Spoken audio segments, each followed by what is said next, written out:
Pastor Lucas, sobre aí, Pastor Lucas! Ah, Pastor Lucas! Aí, amado, tá mudo? Hoje, né? Achei muito bem Desculpa. ali, né, mano? Tô com muito ataque. O senhor tem dois. Desculpa, pastor João.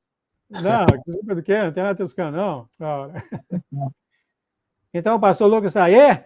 Ele finalmente, ele agora é perfeito, ele vai poder ser ungido como pastor, né? É perfeito agora, o senhor, não é isso? Não, tá muito complicado isso. Pois é. Eu não vou mais nem mencionar o assunto, tá nem complicado. Eu falei para o pastor Lucas, né, ontem que eu sou o único homem perfeito no mundo, ó. Não existe outro, não é isso? Então ensina nós como é que faz. Pois então, querido, nós temos aqui o nosso pastor Lucas, a pastora Nil, o pastor Jones, ele vai visitar a casa deles, né, o próximo sábado. Vão passar aqui live, enquanto Próximo sábado, hein? um óleo fervendo cai na cabeça dele. Amém. Quem me toma do mal. Leve embora, vai. A Lês está aí? Manda um abraço, a Lês, por nós. Tá dando risada lá na mesa. Lês, um abração, Lês. Mostra aqui o seu sorriso, ó. Tá podendo? Não, acho que ela está ocupada lá com as coisas dela. Tá bom. Pastor, então pedir uma oração sobre o Senhor. Amém. Obrigado, Senhor, por trazer aqui para nós o pastor Lucas, então. O Senhor conversando tanto aqui na live, né, Pai? Tantas coisas que o Senhor está falando, né? Agora no louvor da Margarida, ela confirmando o que o pastor Jones, o pastor Nilo tem falado, as traduções, ficar para trás, deixar para trás e caminhar para frente. Muito obrigado, Senhor, trazer agora o pastor Lucas. E pedimos que o Senhor, então, abraçasse ele, que a tua mão direita seja sobre a cabeça dele também. Ele venha falar os teus sentimentos, falar as suas emoções para todos que estão ouvindo. O Senhor conhece cada coração ao redor dessa terra que vai ouvir esse vídeo, e o Senhor tem uma mensagem para cada um, Senhor. Muito obrigado por trazer aqui para nós o pastor Lucas. Pedimos que ele vá falar, então, as suas mensagens, vá falar os seus sentimentos, e que o Senhor abençoe também a Liz tremendamente. Um dia vamos conhecer todos eles, né, Pai? Abençoe ela nos caminhos dela, em onde ela andar e pisar, que seja abençoado e abundantemente. Obrigado, então, Pai, por trazer aqui para nós o pastor Lucas. Pedimos a tua bênção. Em nome de Jesus, Pai. Amém, amém, amém. Amém, glória a Deus. Bom, a paz do Senhor Jesus, irmãos, para todos aí, né? Aqui tem uma listinha aqui, né, dos irmãos que estão aí, Lara Pereira, Gislaine, Alair, né? Ana Lúcia Carneiro, Milena Moreira, né? A paz do Senhor Jesus, Célia Lima, né?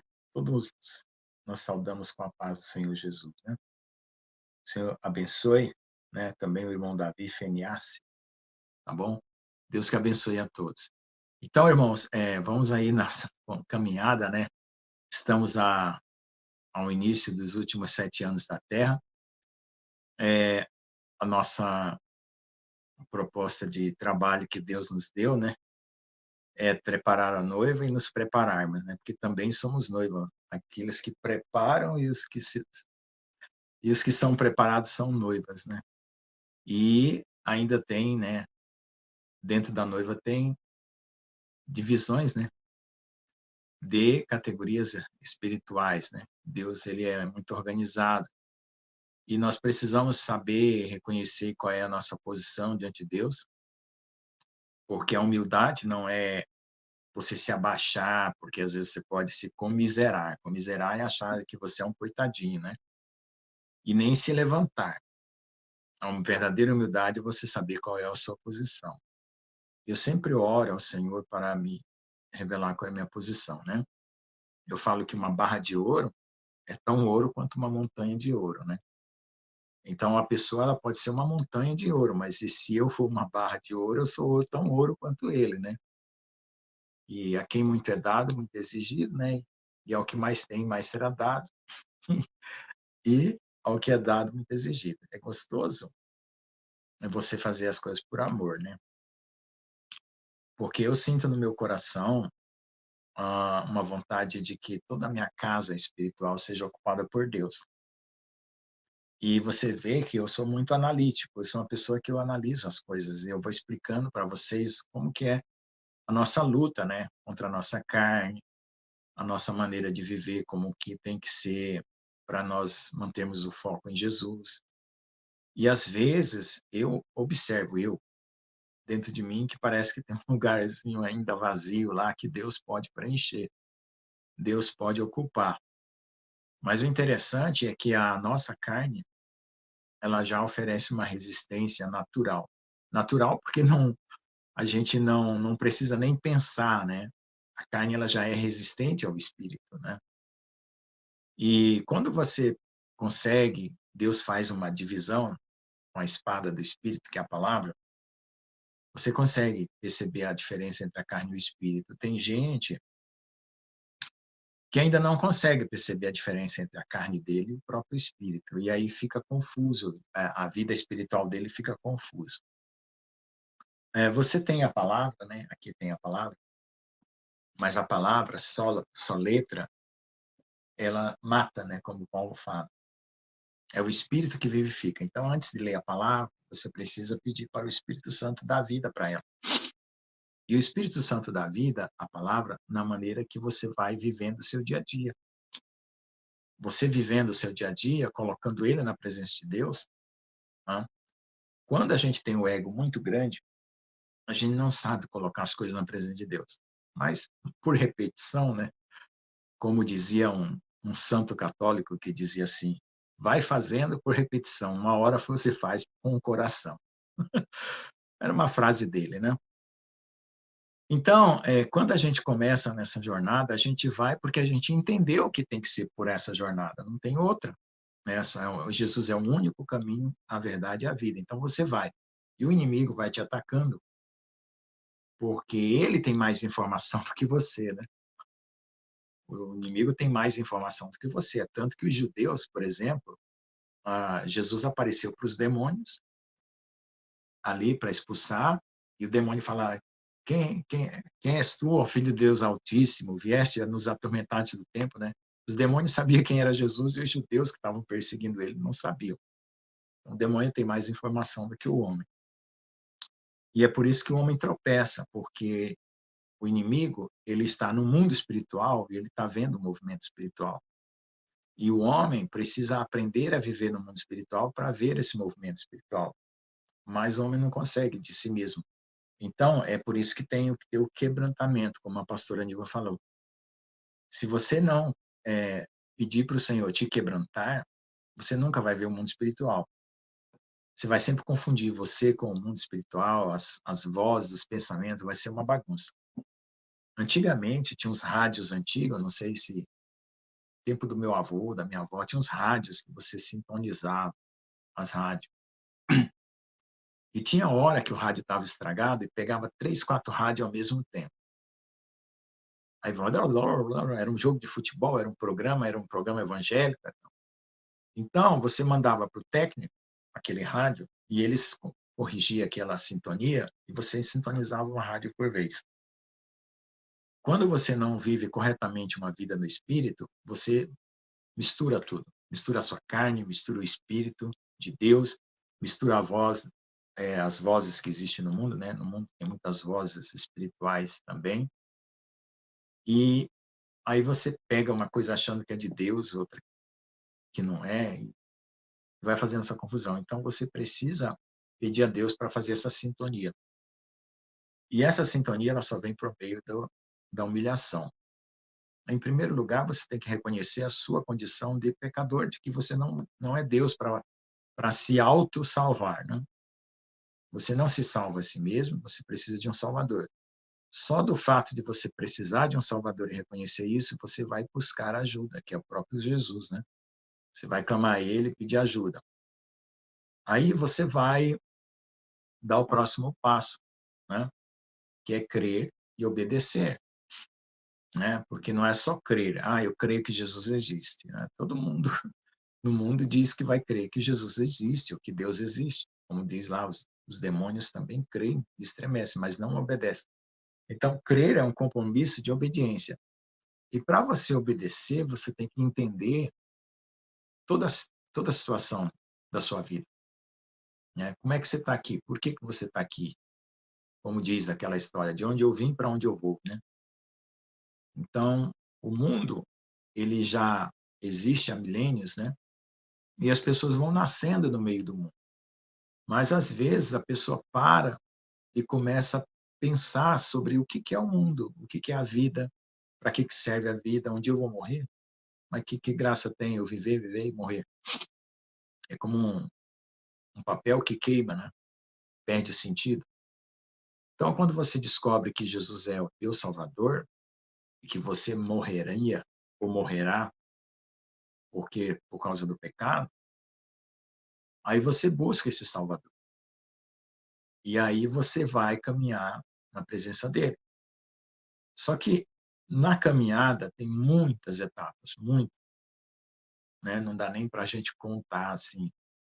E às vezes é complicado, porque você às vezes está numa etapa lá na frente que não enxerga mais a etapa primeira. E nós temos que ter sempre a sensibilidade de entender a dificuldade do outro. Porque eu penso assim, o meu problema está resolvido. Eu sendo fiel e obediente, meu problema está resolvido. Eu tenho que ajudar as outras pessoas a resolver os delas. Então, quando é que entra a prova, a dificuldade? Quando eu sou o problema. Porque quando o problema é do outro e eu estou bem, eu vou ajudar o outro. E a vida não é para você viver exclusivamente para si. É por isso que tem o primeiro mandamento, que é amar a Deus sobre todas as coisas, e o segundo, né, que é tão igual quanto esse, que é amar o próximo como a si mesmo, que é a síntese das duas tábuas da lei.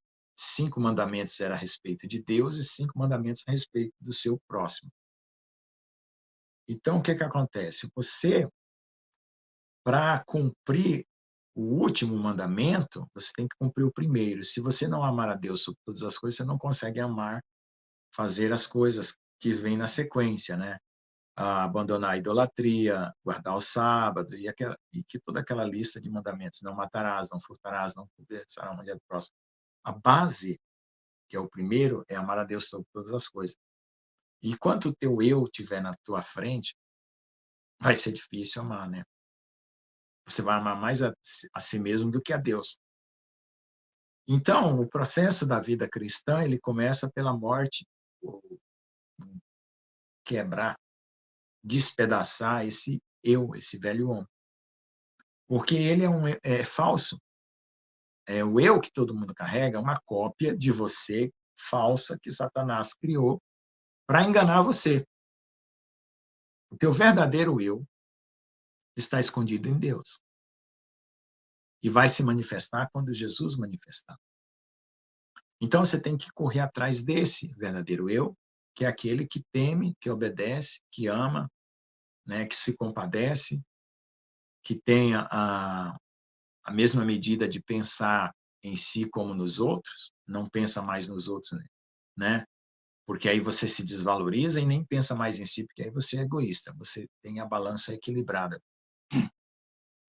E aí você está nessa jornada, até chegar o dia, como agora, de ter a proposta de casamento, porque foi para isso que Deus nos criou, para se unir o Criador com a criatura, num mistério espiritual, para uma nova criação. E nós entramos, né, nesses últimos 7 anos para sermos classificados, né? Não se trata mais nem de salvação, porque você já está salvo, mas é de classificação de qual será o seu papel no reino celestial. Como o pastor Jones falou, tem os convidados para a festa que são salvos, porque ninguém vai chegar lá na festa se não for salvo. Mas tem a noiva. Então, nós queremos ser noiva. E para ser noiva, tem que ser submisso ao marido. Submisso a Jesus. E aí é que está o problema. Por quê? Porque as pessoas foram ensinadas nesse mundo que ser submisso é ser estúpido, é ser tolo. Quando a gente encontra alguém que é muito submisso ao outro, um empregado a um patrão, né? pessoa acha, "Ih, esse é um bobo". Mas não, na palavra de Deus, quem é submisso é sábio, porque Deus é mais sábio que você. Então, ser submisso a um sábio torna você sábio. Ser submisso a alguém que é mais capacitado que você, torna você capacitado. Então, é sabedoria ser submisso a Deus. E aí, quando você começa a ficar diante do espelho, que é a própria palavra de Deus, que vai refletir você também, então, quando você lê, né, os mandamentos, você vai perceber quais mandamentos você cumpre, quais não cumpre. Quando você lê a carta, os evangelhos, você vai perceber que situação você se identifica. E quanto mais luz você tiver, mais defeito de você vai descobrir. E esses defeitos vão fazer você ficar humilde. Porque se você achar que você não tem defeito, é que sinal que você não tem luz. E se você acha que você é perfeito, como o pastor João perguntou aí, né? Aí você não vai enxergar os seus defeitos. Você acha que você é perfeito, então aí você está enganando, está se enganando, está olhando no espelho do diabo. Por quê? Porque a luz de Deus mostra a situação verdadeira da sua vida. É só ela que pode mostrar isso. E aí entra a contrição, o quebrantamento, que a pastora Nilva falou, o coração contrito, para desejar ser transformado, desejar ser mudado. E como a gente já falou aqui, né, que a transformação vem de dentro para fora, o coração, ele é o primeiro a ser tratado, né? O primeiro é o espírito, né? Deus, quando você crê, o espírito é transformado e toda a motivação de ser transformado no coração vem do Espírito de Deus, que já colocou dentro do seu espírito essa motivação. Então, você tem o que a gente chama de vocação celeste, é a vontade de ir para o céu. Para você, nessa vocação celeste, vai se desenvolvendo, se tornar um cidadão celestial. Então, para se tornar um cidadão celestial, essa cópia que Satanás fez da gente, e essa cópia, ela produz as obras da carne, a inveja, a fofoca, a mentira, a lascívia, ela tem que ser desfeita. E a verdadeira manifestação da vida, que é Jesus em nós, tem que ser construída. Então, eu gosto de sempre pensar que Deus está num processo comigo de construção. Por quê? Porque se eu pensar que ser cristão é um evento que acontece uma vez e depois você esquece, você vai ver uma vida relaxada espiritualmente. Mas se é uma construção que vai acontecer desde o primeiro dia que você creu até o fim da sua vida, você vai dar lugar a Jesus trabalhar nessa construção, porque ele é o construtor. Você é a casa, ele é que vai te construir. E aí é gostoso, porque você tem que se render. Você não pode ficar metendo a mão na obra, como diz, né? Atrapalhando Jesus. E é interessante que nós, normalmente, atrapalhamos Jesus. Vamos supor que Jesus está lá, fazendo uma parede. Aí você vai lá e você fala, não, essa parede não é para ser assim, não, essa parede é para ser para cá. Essa parede está torta, ou essa parede é desse jeito. Então, você começa a dar palpite. Tentar ensinar a Deus a ser Deus. Tentar ensinar o Senhor a trabalhar no seu coração.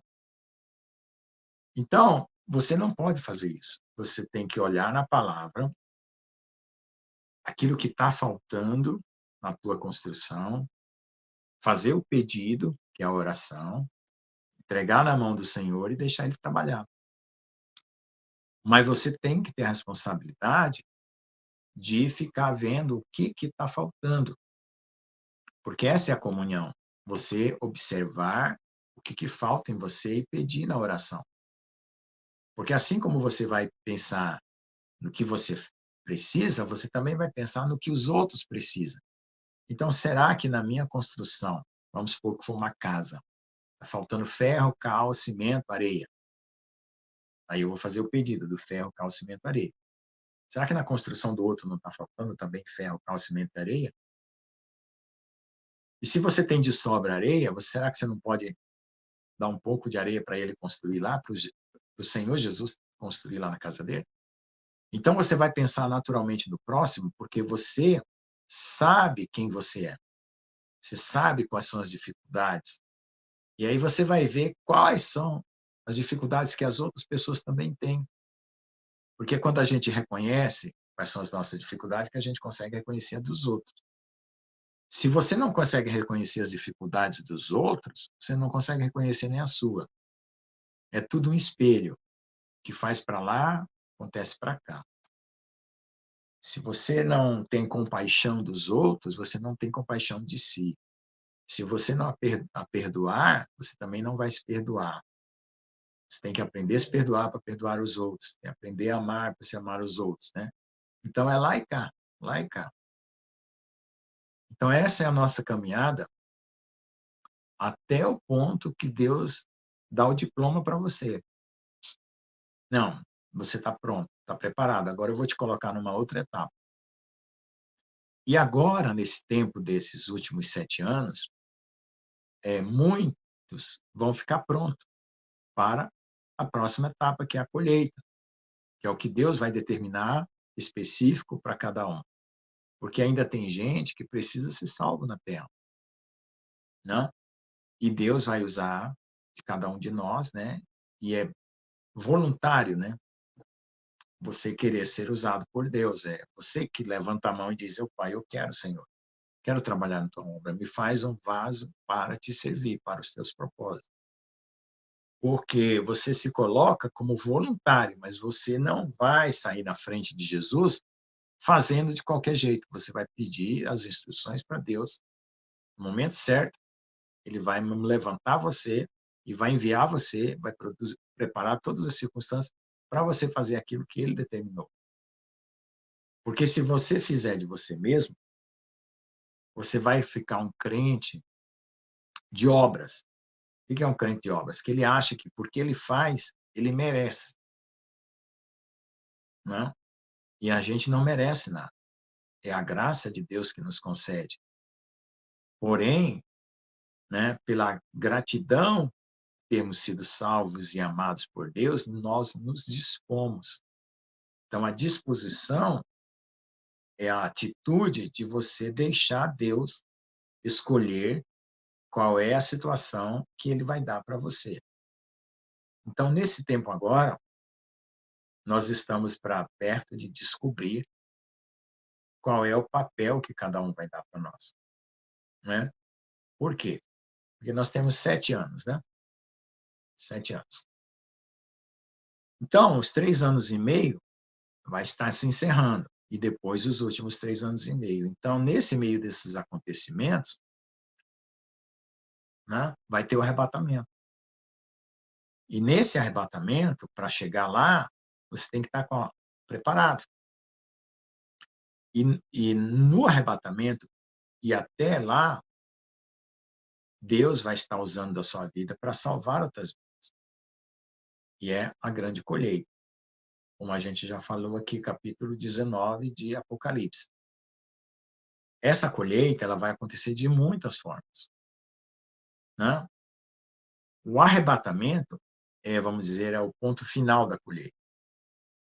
Mas as pessoas que estão ao nosso redor precisam saber que nós entramos nos últimos tempos, precisam saber que Jesus está voltando. Elas também precisam estar avisadas de que elas têm que se preparar. Foi no ano de 2019 que Deus me deu uma palavra dizendo assim: põe a tua casa em ordem. Eu não sabia nem direito o que era aquilo. Eu achava que estava bem. Eu tinha meus pecadinhos aqui, meus pecadinhos ali, meus pecadões, né? Pecadinhos e pecadões, mas eu achava que eu estava bem. Eu comunhão com Deus, amando Jesus, e na igreja. Aí depois que eu fui ver, fazer um levantamento do que eu precisava realmente deixar. E como a gente foca no pecado, a gente esquece da causa.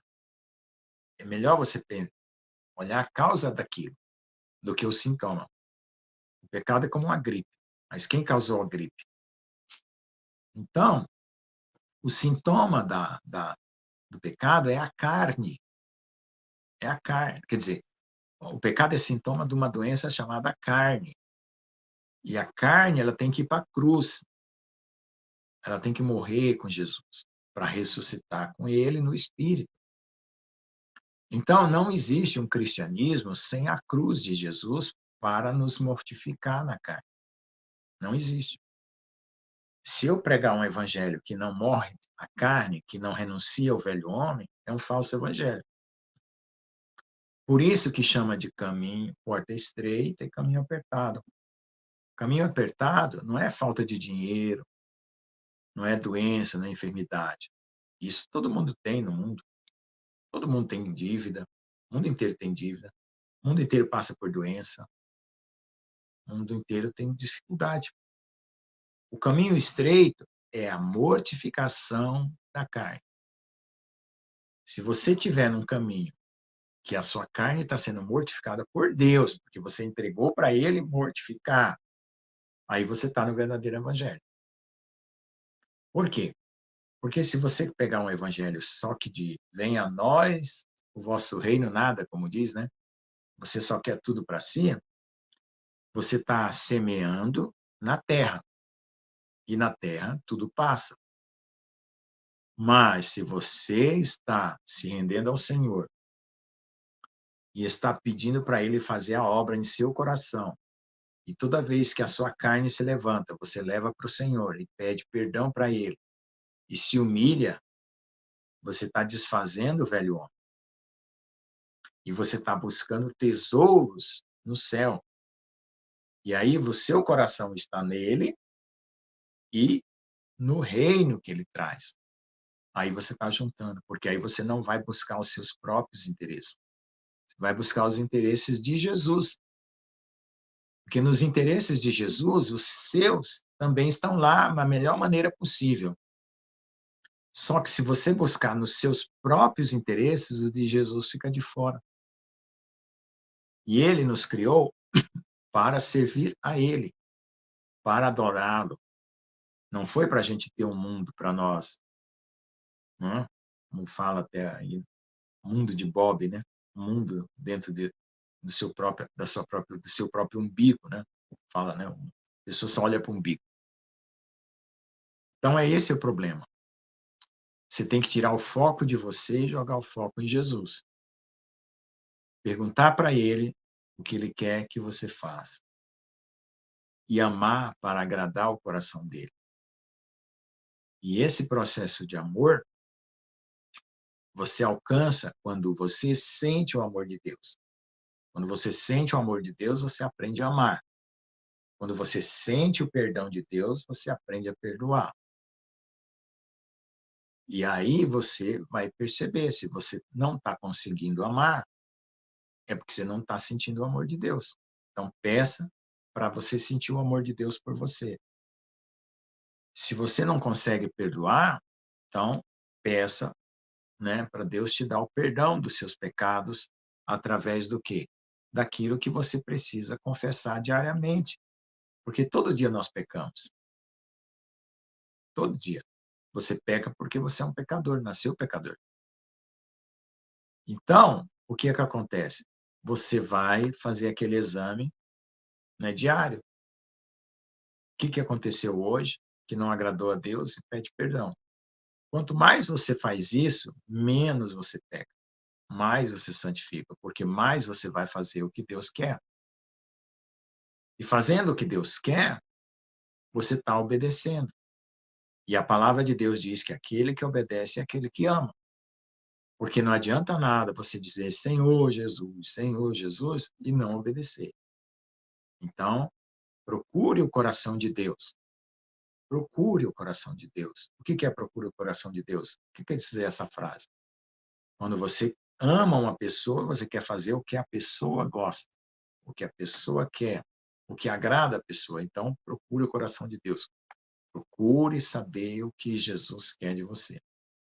Porque se você for levar para Deus assim, ó Deus, eu cumpri aqui a tua palavra, ó.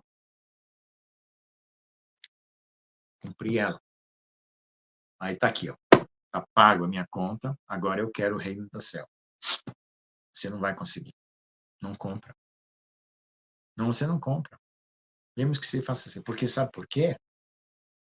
Porque às vezes você fez com a sua carne, não com o seu coração transformado. E Deus quer uma transformação. Sabe por quê?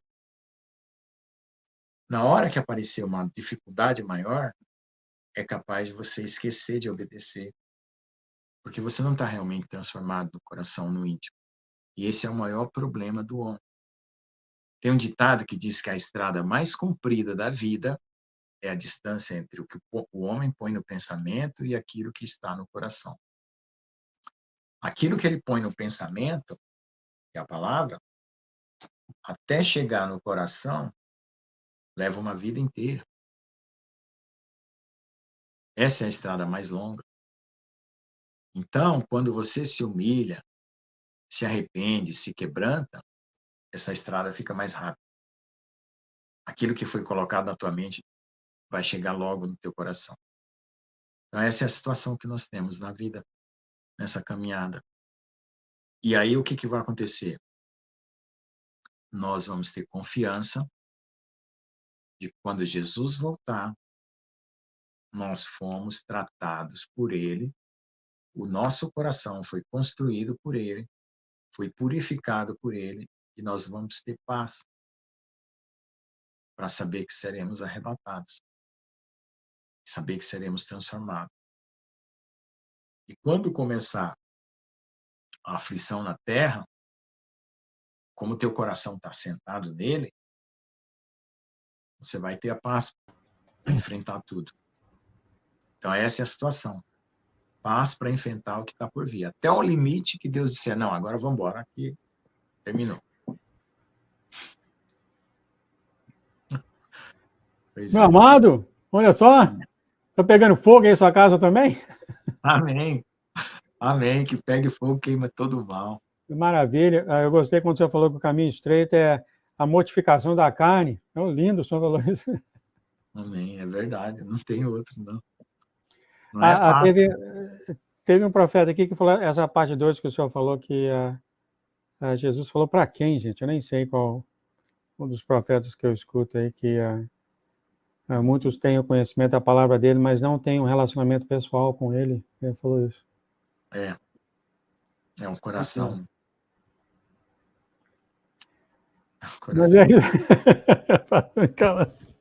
Tá bom então, amado. Muito obrigado pela mensagem. Eu pedi uma oração sobre o Senhor, Alice. Amém. Obrigado, Senhor, por ter trazido aqui para nós essa mensagem, usando agora o pastor Lucas. Amém. Pedimos então que o Senhor abençoasse agora a casa dele, abençoasse a Alice. As palavras que o Senhor tem falado na live aqui, muita comida realmente, Senhor. Acho que ninguém aqui está bebendo leite mais. Muito obrigado por isso, ter elevado aqui o teu amor aqui nessa igreja tão grande, essa diferença de 5 anos para trás até hoje. Muito obrigado, Senhor, por isso. Pedimos que o Senhor abençoasse todos que estão ouvindo e que nós venhamos então a obedecer, amar o Senhor acima de todas as coisas. Muito obrigado, então. Pedimos que o Senhor quebrasse todo tipo de retaliação em nome de Jesus contra qualquer um nessa igreja, todo tipo de retaliação, todo tipo de ataque. Que o inimigo jogue sobre todos aqui que te amam, te procuram. Em nome de Jesus está quebrado por terra, declaramos o nome da igreja. O inimigo fica furioso quando o teu novo é ensinado, né, Senhor? Que é o teu amor. Amém. Abençoa, então, abençoa todos que estão ouvindo. Em nome de Jesus, a Lês, o pastor Lucas e a casa deles. Em nome de Jesus, Pai. Amém, amém, amém. Amém.